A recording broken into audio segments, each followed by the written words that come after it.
The Iraq Inquiry report is finally out. But did we really need to wait 7 years for Sir John Chilcot's report to realise that A, the Iraq War was a catastrophic disaster, and B, that we were lied into it? Tony Blair has always claimed he was given bad intel, but he didn't lie. What I do not in any way accept is that there was any deception of anyone. I refute any suggestion that we misled either Parliament or the people. I do not accept that I did. There were no lies. Parliament and Cabinet were not misled. But the accusation isn't that he knew there weren't any WMDs in Iraq and just pretended there were. It's that he misled us about what he was being told. How so? We know that he has stockpiles of major amounts of chemical and biological weapons. Scary stuff. And yet only a month before that NBC News interview, his own intelligence committee had told him that their intel on WMDs was sporadic and patchy. They believed Iraq had not stockpiles, but some small stocks and small quantities of weapons.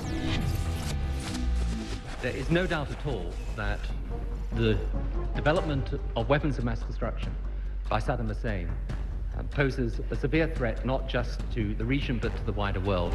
But again, Blair's own officials were telling him just a month earlier that Saddam has not succeeded in seriously threatening his neighbours. Yes, he was a vile dictator, but no doubt a severe threat to the region? Sorry, Tony, your pants were on fire. So far as our objective, it is disarmament, not regime change. That is our objective. It's not regime change. It's not regime change, he said, twice. Regime change being illegal, of course. And yet Blair's foreign policy advisor had told the Americans in private, only a few months before that interview, that Blair would not budge in his support for regime change, but had to manage the press, parliament, and public opinion.